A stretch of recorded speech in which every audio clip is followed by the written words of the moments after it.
আবার ওনাদের একজন আপনার দার্শনিক আছেন, যিনি বলছেন যে না একটা জাতীয় সরকার হবে, সেখানে ডক্টর ইউনূস প্রধান উপদেষ্টা হবে এবং উপপ্রধান উপদেষ্টা হবে তারেক রহমান। এই ধরনের আমার মনে হয় বাংলাদেশের স্বাধীনতার পর এ পর্যন্ত এ যাবৎকালে ডক্টর ইউনূসের সরকার হলো সবচেয়ে ভাগ্যবান সরকার, যে সরকার দেশের মাঠে থাকা সকল রাজনৈতিক দলের নিঃশর্ত সমর্থন পেয়েছেন।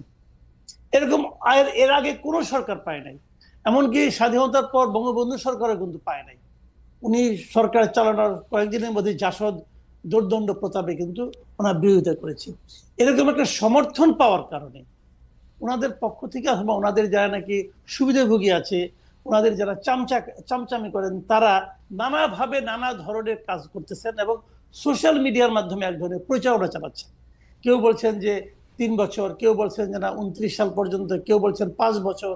আবার ওনাদের একজন আপনার দার্শনিক আছেন, যিনি বলছেন যে না একটা জাতীয় সরকার হবে, সেখানে ডক্টর ইউনূস প্রধান উপদেষ্টা হবে এবং উপপ্রধান উপদেষ্টা হবে তারেক রহমান। এই ধরনের নানা ধরনের কিন্তু আপনার পারমুটেশন কম্বিনেশন এখন আমরা দেখতে পাচ্ছি।